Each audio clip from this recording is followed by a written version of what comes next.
Venez à moi, vous tous qui êtes chargés et fatigués. En ce dimanche, presque au mois d'août, mais encore au mois de juillet, le Seigneur vous invite. Il vous aime. Que la grâce de Dieu soit sur vous.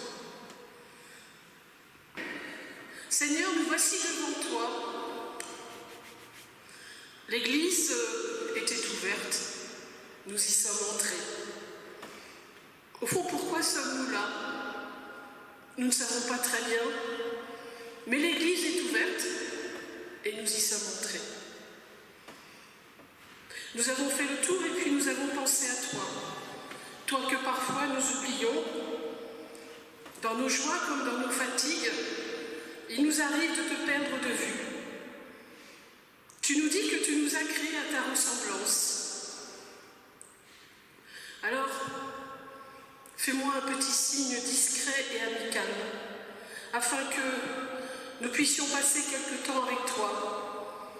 Nous sommes peut-être tous des touristes de la foi. Jésus, ton Fils, a passé 30 années avec les touristes de la foi. Entre en nous, réveille en nous ta présence, ta fidélité, ta joie et ton pardon. Amen.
Les versets 1 à 10. Le triomphe du Dieu victorieux.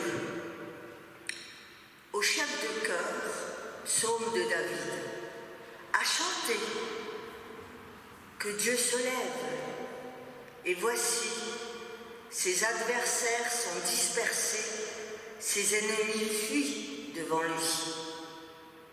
Tu les dissipes, comme une fumée se dissipe. Comme la cire qui fond au feu, ainsi périssent devant Dieu tous les méchants. Alors les justes se réjouiront, et ils seront dans l'allégresse devant Dieu. Oui, ils seront remplis de joie. Chantez à Dieu, louez-le par vos chants. Frayez la voie de celui qui chevauche les nuées. Son nom est l'Éternel, exalté de joie devant lui. Il est le Père des orphelins, le défenseur des veuves. Oui, tel est Dieu dans sa sainte demeure. Dieu accorde aux gens seuls une famille. Il donne aux prisonniers de sortir libres dans la joie. Seuls les rebelles sont confinés dans un désert aride. Ô notre Dieu, quand tu sortis en tête de ton peuple, quand tu marchas dans le désert, la terre alors trembla, le ciel fondit en eau devant Dieu, le Dieu du mont Sinaï, devant Dieu, le Dieu d'Israël. Tu répandis, ô Dieu, une pluie bienfaisante pour affermir le peuple qui t'appartient alors qu'il était épuisé.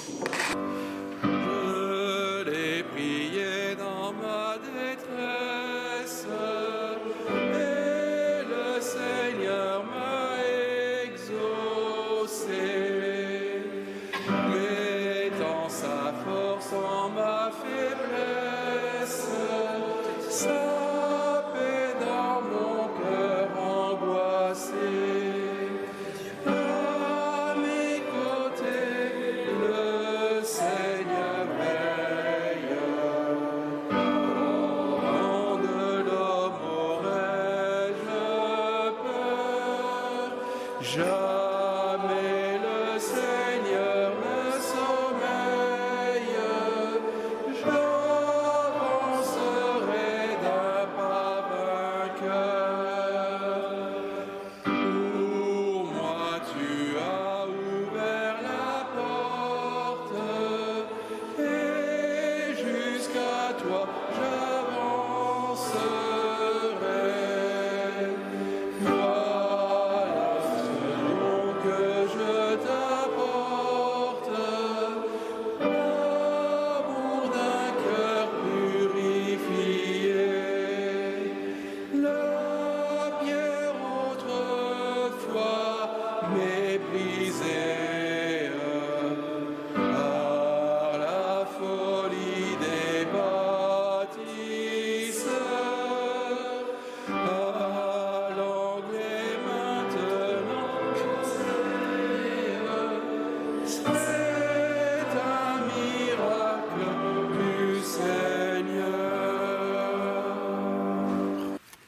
Écoutons la loi de Dieu dans Ésaïe 40, les versets 28 à 31.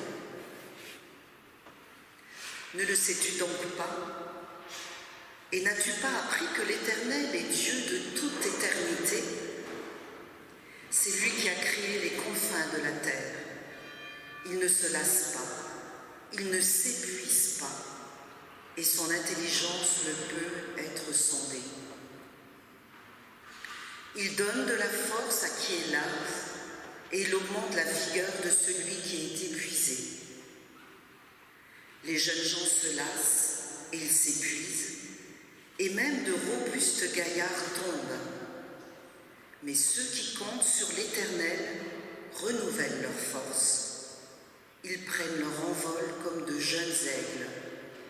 Sans se lasser, ils courent, ils marchent en avant et ne s'épuisent pas. Nous poursuivrons par le cantique « Il était une fois ».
Confessons notre péché. Seigneur, je te l'avoue, je me suis sentie si fatiguée que j'ai fermé mon cœur, comme on ferme la porte à un inconnu. J'étais si fatiguée que j'ai fait la sourde oreille aux appels entendus. J'ai refusé de partager mon repas. Je suis restée assis quand tu me voulais debout et en marche. J'étais si fatiguée que j'ai préféré écouter d'autres voix que la tienne, accomplir d'autres œuvres que les tiennes et les miennes en tout premier. J'étais si fatiguée que j'ai choisi d'autres amis que les tiens et je ne t'ai pas reconnu là où tu étais. Par contre, je t'ai cherché là où tu n'étais pas. Je t'ai demandé ce que tu ne pouvais pas me donner et j'ai refusé ce que tu m'offrais, ce qui m'a beaucoup fatiguée. Alors Seigneur, entends ma fatigue et pardonne-nous. Entre dans nos vies et dans nos maisons, assieds-toi à notre table. Toi, le Dieu infatigable, viens pour que je sois ton invité. Amen. C'est la foi d'un très vieux livre, quand s'ouvre la Bible, Bereshit bara. Une passion qui s'arrime à ces mots ultimes, bien à la table. Une passion qui s'arrime à ces mots ultimes, viens Maranatha. Seigneur, augmentons-nous la foi. Seigneur, toi qui es lumière, tu brilles à travers nos fatigues. Tu es maître de la vie. Tu nous pardonnes et ton pardon fait de nous des hommes simples. Tu nous pardonnes et le pain et le vin, la terre et l'eau redeviennent des choses familières qui nous ressourcent et nous ôtent le poids de la fatigue. Seigneur, par ton pardon, tu rythmes nos vies et tu nous reposes. Merci Seigneur pour ton pardon, par la paix et la joie qui viennent de toi. Amen. Cette foi, nul ne l'impose. Cette foi, nul ne l'impose, tu risques et tu oses un pas à la fois, sans savoir où Dieu te mène, ta marche est sereine, le Christ vit en toi. Sans savoir où Dieu te mène, ta marche est sereine, le Christ vit en toi. Seigneur, augmentons-nous la foi. Confessons cette foi.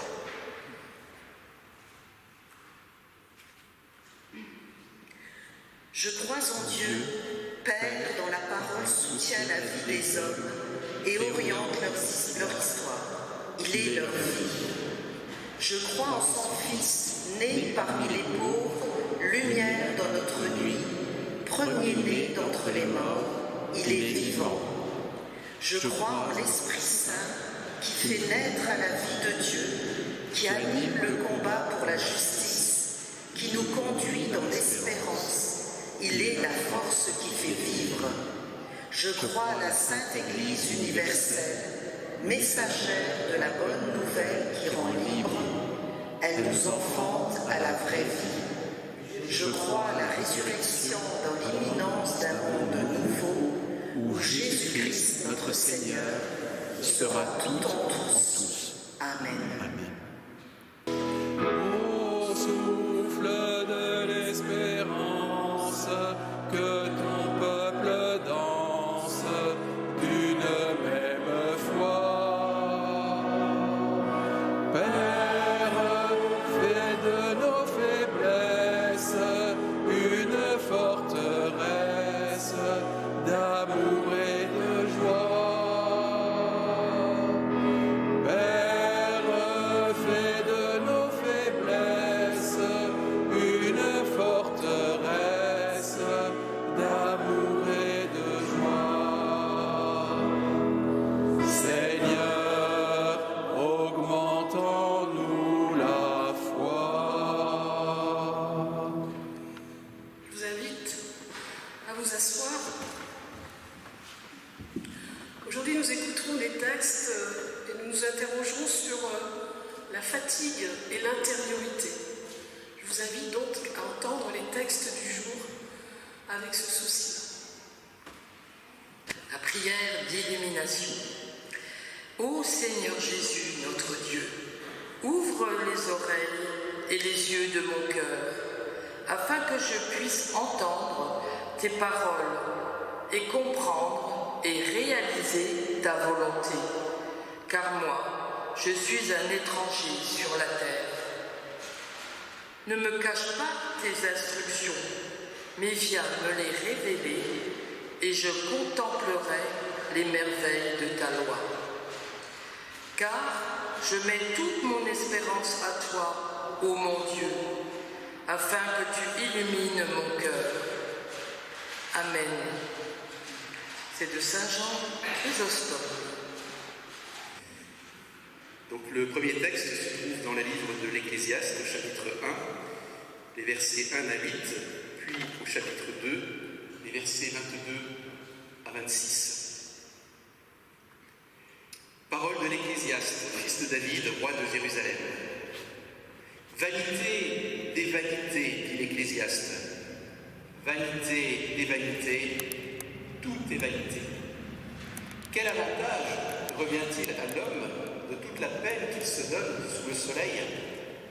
Une génération s'en va, une autre vient, et la terre subsiste toujours. Le soleil se lève, le soleil se couche, il soupire après le lieu d'où il se lève de nouveau. Le vent se dirige vers le midi, tourne vers le nord, puis il tourne encore et reprend les mêmes circuits. Tous les fleuves vont à la mer, et la mer n'est point remplie. Il continue d'aller vers le lieu où il se dirige. Toutes choses sont en travail, au-delà de ce qu'on peut dire. L'œil ne se rassasie pas de voir, et l'oreille ne se lasse pas d'entendre.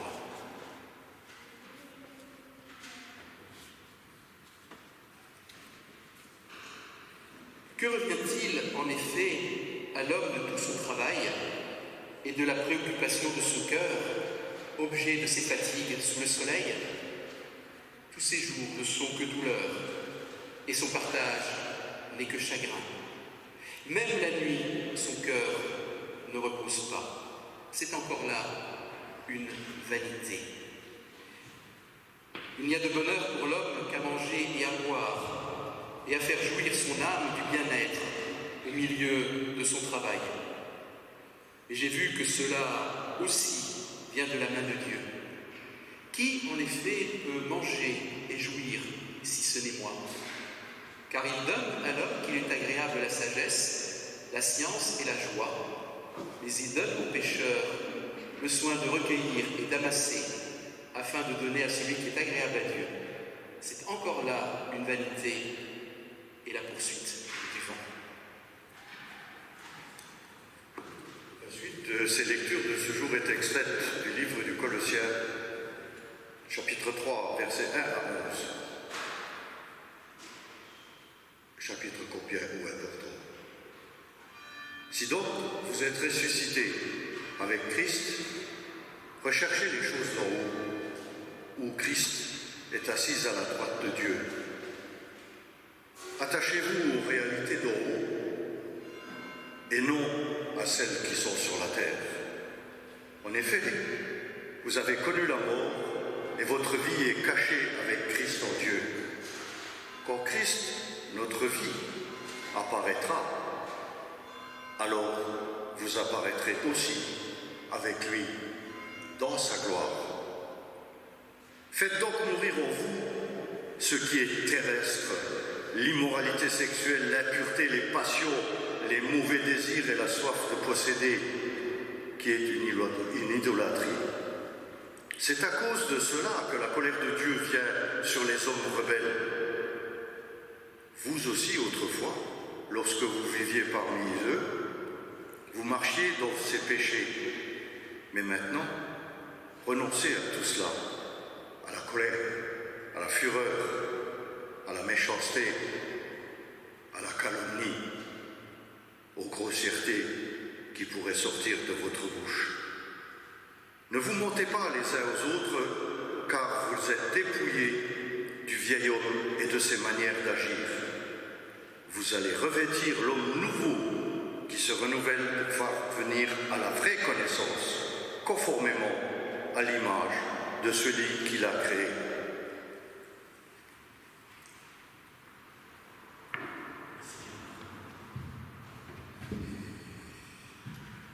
Et le dernier texte dans l'Évangile se trouve dans Jean, chapitre 7, versets 1 à 7. Après cela, Jésus parcourait la Galilée, car il ne voulait pas séjourner en Judée, parce que les Juifs cherchaient à le faire mourir. Or, la fête des Juifs, la fête des tabernacles, était proche. Et ses frères lui dirent : « Pars d'ici et va en Judée, afin que tes disciples voient aussi les œuvres que tu fais. Personne n'agit en secret lorsqu'il désire paraître. Si tu fais ces choses, montre-toi toi-même au monde, car ses frères non plus ne croyaient pas en lui. » Jésus leur dit : « Mon temps n'est pas encore venu, mais votre temps est toujours prêt. Le monde ne peut voir, moi, il me hait, parce que je rends de lui le témoignage que ses œuvres sont mauvaises. » Et je vous invite à poursuivre en chantant le cantique 31-29. Nous chanterons les strophes 1 à 3. Peuple qui marchait dans la longue nuit.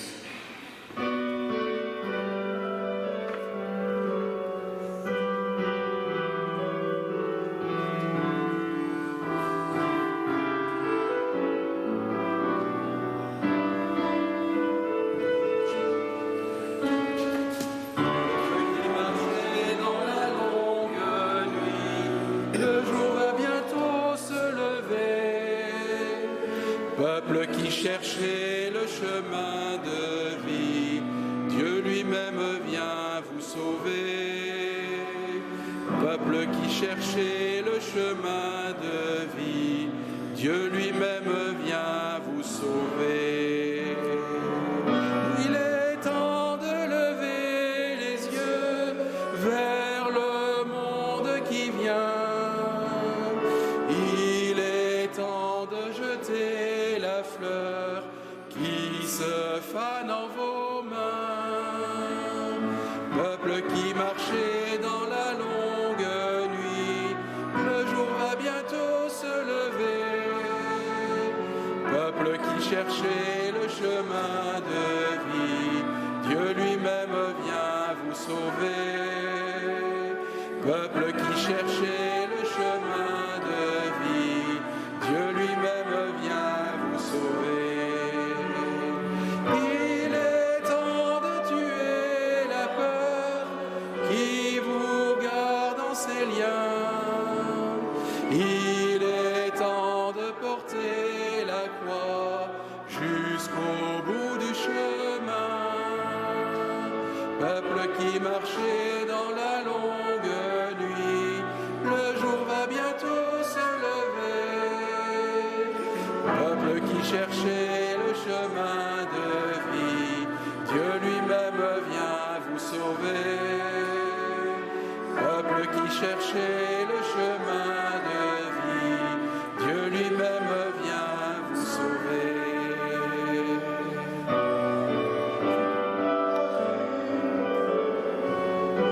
Ce monde qui meurt, il est temps de laisser l'amour libérer votre cœur. Peuple qui marchez dans la longue nuit, le jour va bientôt se lever. Peuple qui cherchez le chemin de vie, Dieu lui-même vient vous sauver. Peuple qui cherchez le chemin de vie, Dieu lui-même vient vous sauver. Je vous invite à vous asseoir.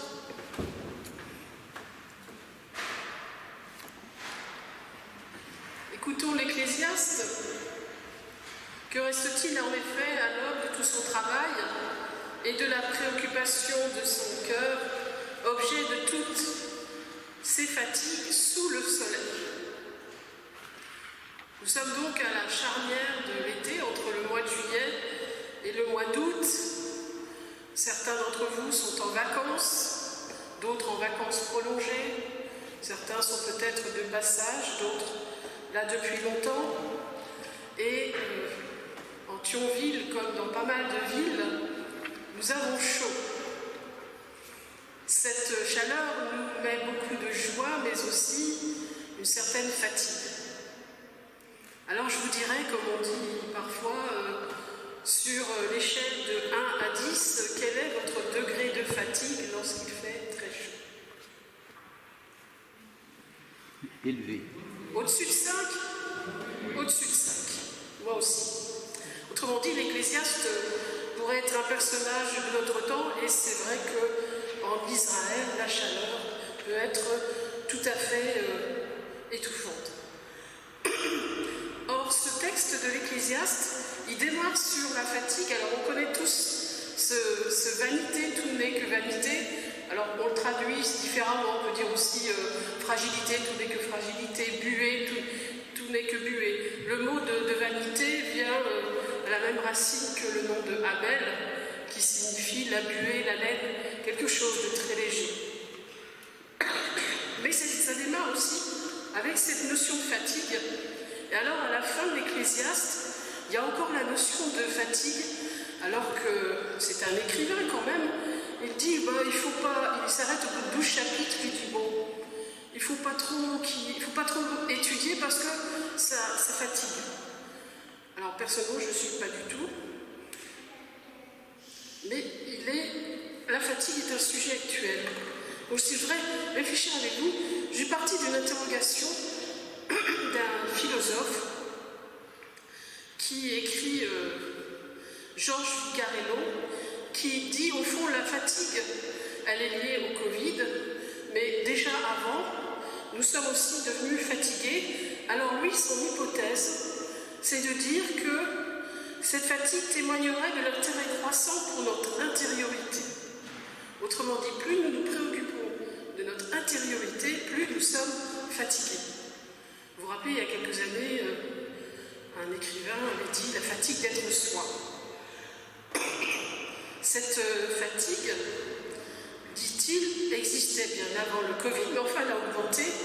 Et il nous dit, c'est une enquête qui est parue il y a quelques mois, et qui dit que après la sortie du Covid, 3 sentiments dominent.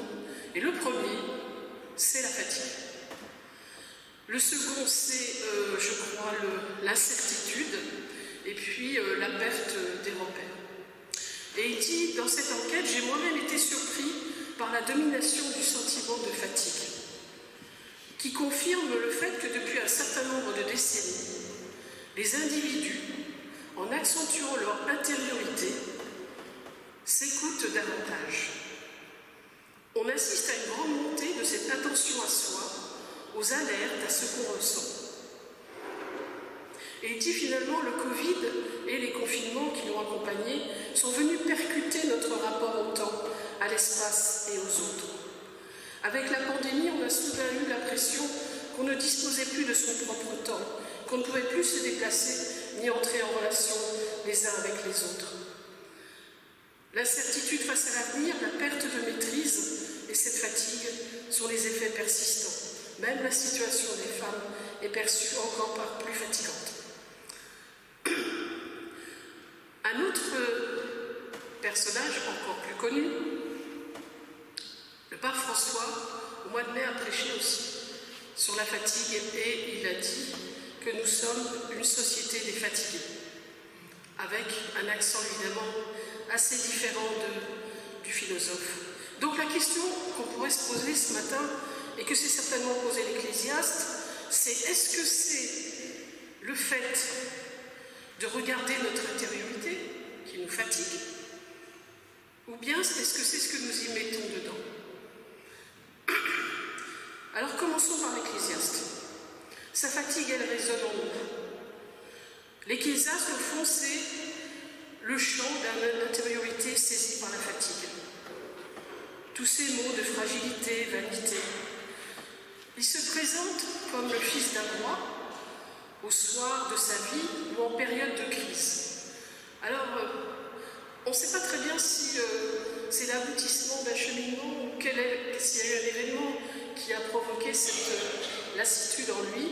Toujours est-il qu'il y a un moment où il se retourne sur sa vie et puis il se dit j'ai accumulé, alors dans l'ordre ou dans le désordre, les femmes, les biens, les choses, le pouvoir, les maisons.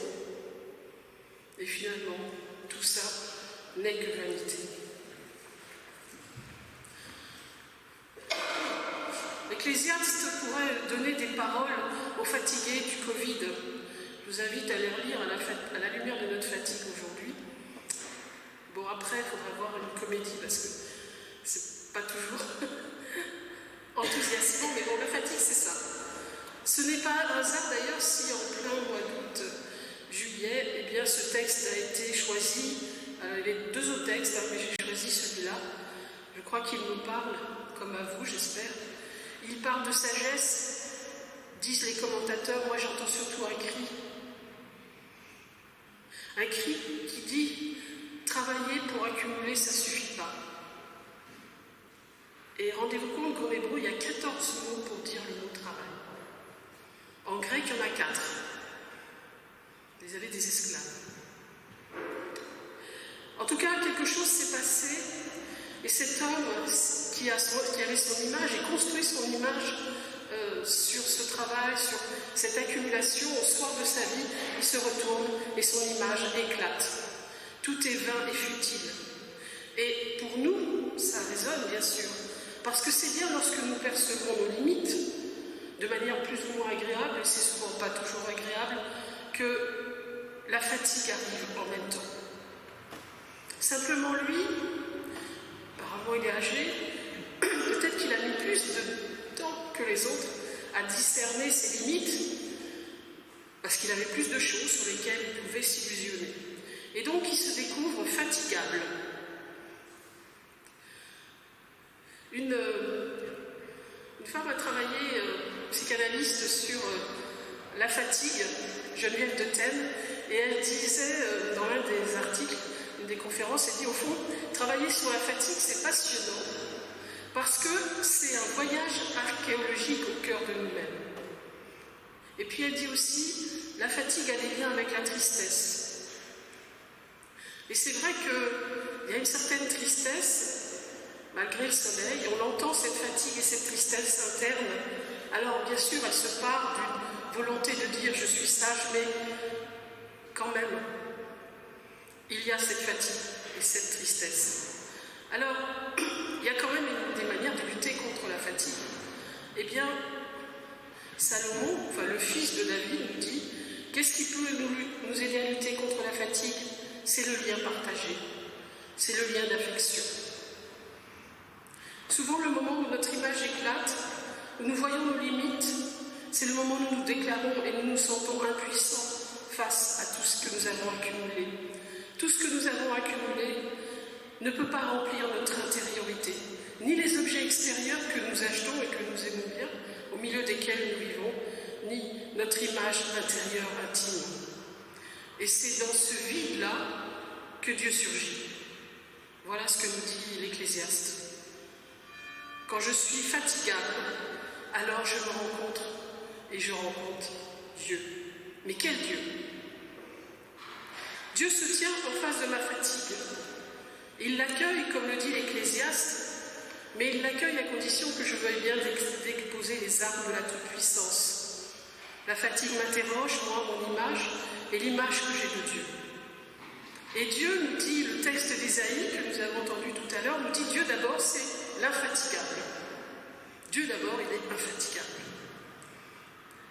Un auteur, Jean-Luc Chrétien, disait « La charité infatigable de Dieu, c'est ce qui fait mourir la fatigue et la fait renaître, transfigurée. » Il dit aussi « En Jésus, Dieu se fait sauveur de la fatigue. » Ça, c'est une idée qu'il trouve chez saint Augustin. Dieu se fait le sauveur de la fatigue. Ah oui, mais comment? Eh bien, Dieu infatigable a néanmoins un fils fatigable.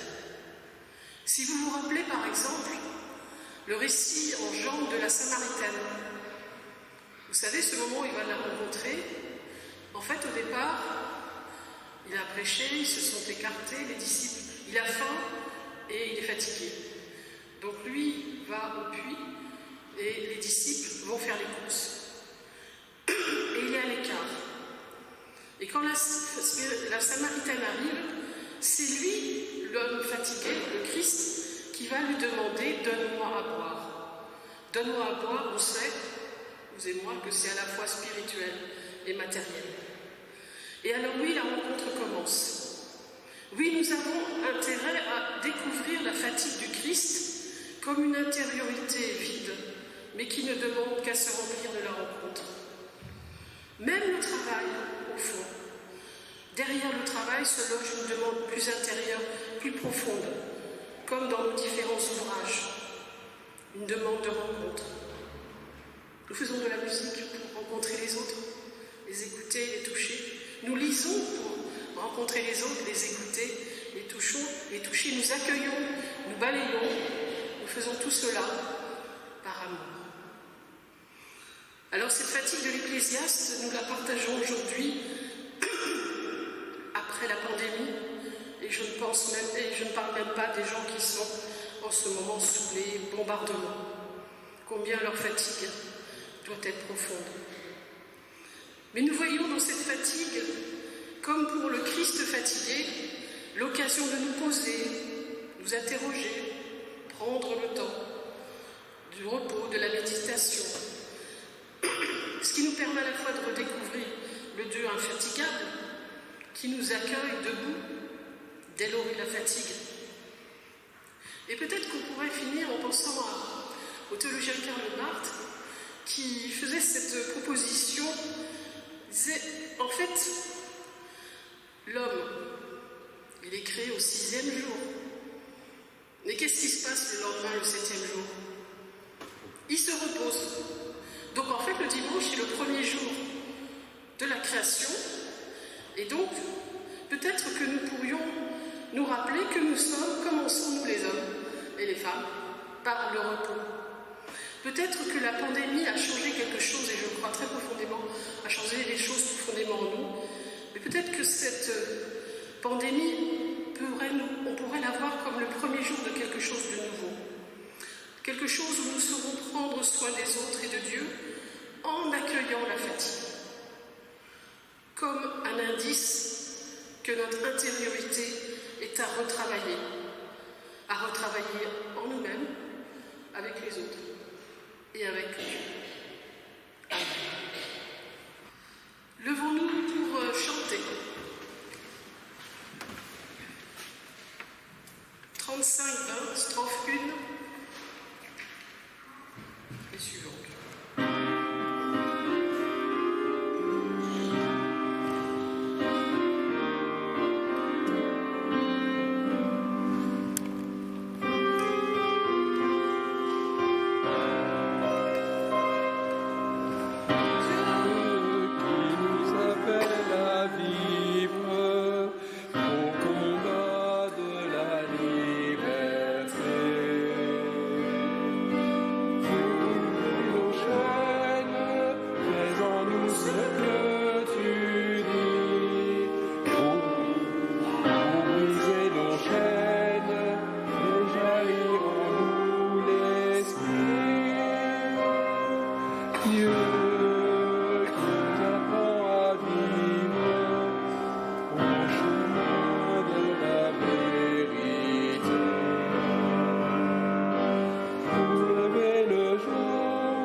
Faisons-nous ce que tu dis.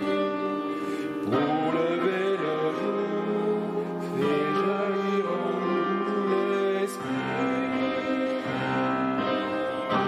Dieu qui nous investit, le soleil qui ressuscite. Pour passer la mort, faisons-nous ce que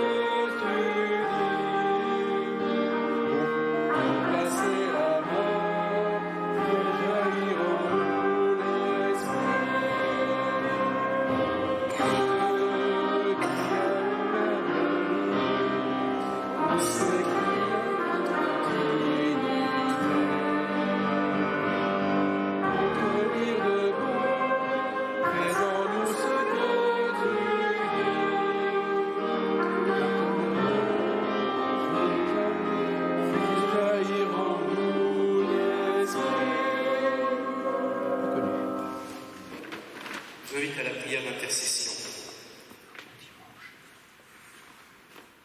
Seigneur notre Dieu, aide-nous à nous souvenir de toi, même lorsque nous nous sentons fatigués. Quand nous nous sentons fatigués, submergés par les informations, dévastés par les mauvaises nouvelles, la violence et la méchanceté humaine, aide-nous à nous souvenir de ta parole, qui nous rappelle que tu as créé ce monde pour le bien de l'humanité et que rien n'est jamais perdu. Quand nous sommes inquiets pour l'avenir de la planète, fatigués et catastrophés devant les perspectives climatiques, déçus de ne pouvoir faire plus sur le plan écologique, aide-nous à nous souvenir de ta parole, qui nous rappelle que tu aimes le monde et que tu veilles aussi sur lui. Quand nous nous sentons fatigués, spirituellement, manquant de foi, face au vide des églises, au peu d'intérêt pour la vie spirituelle,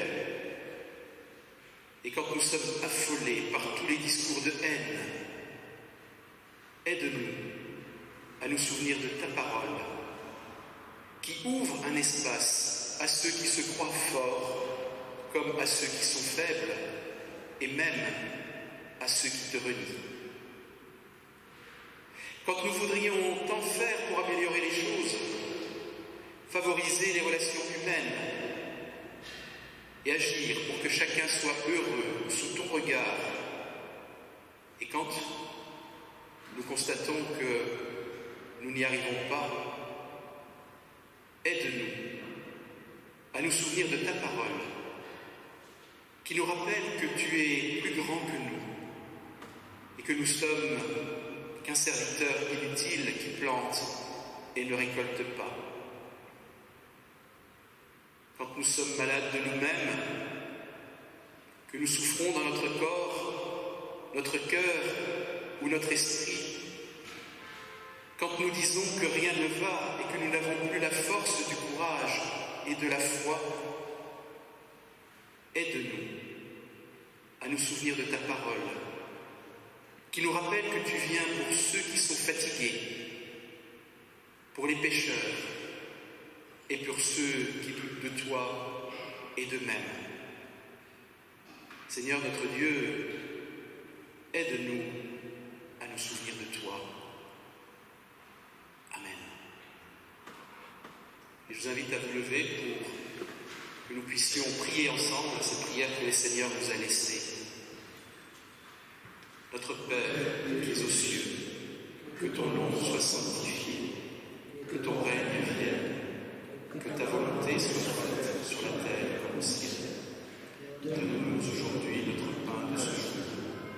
Pardonne-nous nos offenses, comme nous pardonnons aussi à ceux qui nous ont offensés. Et ne laisse pas entrer en tentation, mais délivre-nous du mal, car c'est à toi qu'appartiennent le règne, la puissance et la gloire, pour les siècles des siècles. Amen.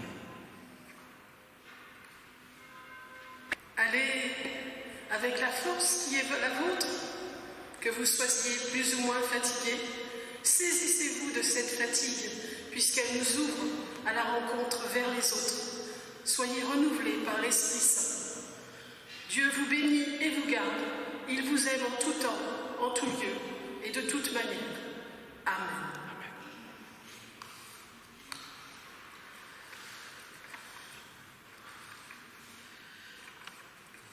Nous terminons par ce cantique infatigable. À toi la gloire.